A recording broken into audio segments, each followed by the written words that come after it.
નમસ્કાર દર્શક મિત્રો, @ગુજરાતમાં આપનું સ્વાગત છે।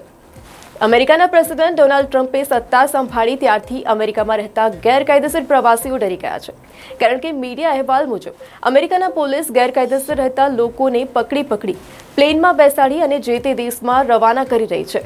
ગુનાહિત રેકોર્ડ ન હોય તો પણ હકાલપટ્ટી કરવામાં આવી રહી છે।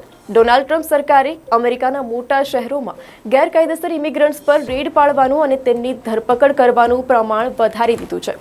તો એક અહેવાલ અનુસાર ડોનાલ્ડ ટ્રમ્પે રાષ્ટ્રપતિ તરીકે 20 જાન્યુઆરીએ પદ સંભાળ્યું અને ત્યારથી જ શિકાગો, ન્યૂયોર્ક, ડેન્વર અને લોસ એન્જલસ સહિતના શહેરોમાં દરોડા પાડવામાં આવ્યા છે। આ ધરપકડથી બચવા માટે કેટલાક લોકોએ કામ પર જવાનું બંધ કર્યું છે, તો કેટલાકે પોતાના બાળકોને શાળાએ મોકલવાના બદલે ઘરમાં જ રાખવાનું શરૂ કર્યું છે। મીડિયા અહેવાલ પ્રમાણે વ્હાઇટ હાઉસના પ્રેસ સચિવ કેરોલિન લેવિટે તાજેતરમાં જ જણાવ્યું હતું કે આમ તો ગુનેગારોની ધરપકડને પ્રાથમિકતા આપવામાં આવશે, છતાં કોઈપણ ગેરકાયદેસર વ્યક્તિને પકડવામાં આવી શકે છે। ઇમિગ્રેશન એન્ડ કસ્ટમ એન્ફોર્સમેન્ટ એટલે કે ICE દ્વારા પ્રકાશિત દૈનિક આંકડા અનુસાર ટ્રમ્પે શપથ લીધા ત્યારથી જ 3500 કરતાં પણ વધુ અનડોક્યુમેન્ટેડ માઇગ્રન્ટ્સની ધરપકડ કરવામાં આવી છે। તો મંગળવારે 1000થી વધુ, સોમવારે 969, તો સાથે જ મંગળવારની વાત કરીએ તો 1000થી પણ વધારે લોકોને પકડવામાં આવ્યા હતા। આ સરખામણીમાં વાત કરીએ તો 2024માં નાણાકીય વર્ષ દરમિયાન સરેરાશ 310 લોકોની ધરપકડ કરવામાં આવી। આ સમયે જો બિડન રાષ્ટ્રપતિ હતા। જો કે ખબર મુજબ ઇમિગ્રેશન અધિકારીઓએ આ દરોડાને ટાર્ગેટેડ એન્ફોર્સમેન્ટ કામગીરી તરીકે ગણાવ્યા હતા, જેમાં હિંસક ગેંગના સભ્યો, ખતરનાક શંકાસ્પદ લોકોની પણ ધરપકડ કરવામાં આવી છે। તો ધરપકડની સંખ્યા વધારવા માટે અન્ય ફેડરલ એજન્સીઓમાંથી પણ એજન્ટોની નિમણૂક કરવામાં આવી છે। આ સાથે એક રિપોર્ટ પણ સામે આવ્યો છે કે પબ્લિક કાઉન્સિલ નામની લો ફર્મના કેલિફોર્નિયા સ્થિત ઇમિગ્રન્ટ્સ રાઇટ્સ પ્રોજેક્ટના ડાયરેક્ટર એટર્ની જીના અમેટો લોફે તેમને જણાવ્યું છે કે મેં આવું ક્યારેય જોયું નથી। હજી તો આ રાષ્ટ્રપતિ પદની શરૂઆતના દિવસો છે, આટલા મોટા પ્રમાણમાં ક્યારેય થયું નથી। ડરાવવા અને આંચકો આપવાના ઈરાદાથી થઈ રહ્યું છે, તે કામ કરી રહ્યું છે, તેમાંથી સમુદાયમાં ગભરાહટ ફેલાયો છે।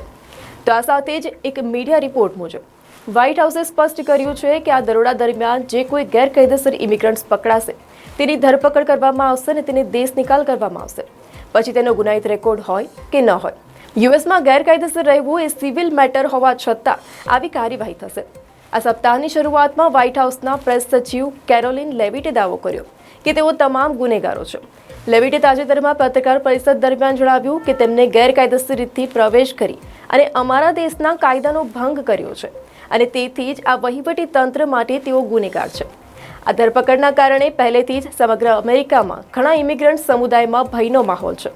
તો આ સાથે જ મીડિયા રિપોર્ટ અનુસાર લોકમુખે ચર્ચાઈ રહ્યું છે કે ગેરકાયદેસર ઇમિગ્રન્ટ્સ હોય અને તેવા લોકો કોઈ સરકારી એજન્સી પાસે જતા પણ ડરે છે, તેમને ડ્રાઇવિંગ લાયસન્સ કઢાવવા જવા પણ બીક લાગે છે, સારવાર માટે હોસ્પિટલ જતા પણ તેઓ ગભરાય છે। તો એમિકા સેન્ટર ફોર ઇમિગ્રન્ટ રાઇટ્સ નામની સંસ્થાના એક્ઝિક્યુટિવ ડિરેક્ટર માઇકલ લ્યુકન્સે જણાવ્યું કે અમને જાણવા મળ્યું છે કે લોકો ભયભીત છે, અમને ચારે બાજુથી ફોન પણ આવી રહ્યા છે। આ સંસ્થા સત્તાવાળાઓ દ્વારા અટકાયતમાં લેવાયેલા ગેરકાયદેસર માઇગ્રન્ટ્સને મફતમાં કાનૂની મદદ કરે છે। લોકો કામે જતા અથવા તો પોતાના બાળકને શાળાએ મોકલવામાં પણ ડરે છે। તો ટ્રમ્પ વહીવટી તંત્રે અટકાયતીઓને મળવા માટે ડિટેન્શનલ કેન્દ્રોમાં જવાના પ્રયાસોમાં પણ અવરોધ ઊભા કર્યા છે। વ્હાઇટ હાઉસ બરાબર આવું જ ઈચ્છે છે, લોકોમાં ભય જગાડવો અને તેમને ભગાડી દેવા। આવું અમે ક્યારેય નથી જોયું। તો બીજી તરફ કેટલાય મીડિયા અહેવાલ અનુસાર કેટલાય માઇગ્રન્ટ્સ ભૂગર્ભમાં ઉતરી ગયા છે। મેક્સિકોમાં હજારોની સંખ્યામાં એકઠા થયેલા માઇગ્રન્ટ્સ પોતાને રાહત મળે તેની રાહ જોઈ રહ્યા છે।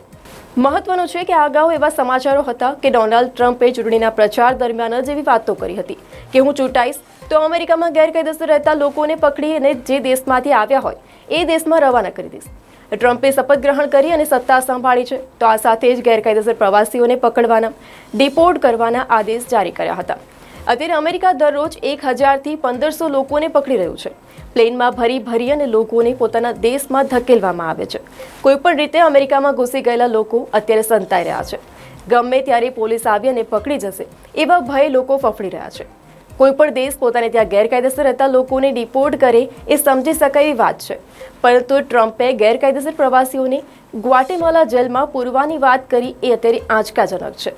વધુ ખબરો સાથે ફરીથી મળીશું। ધન્યવાદ।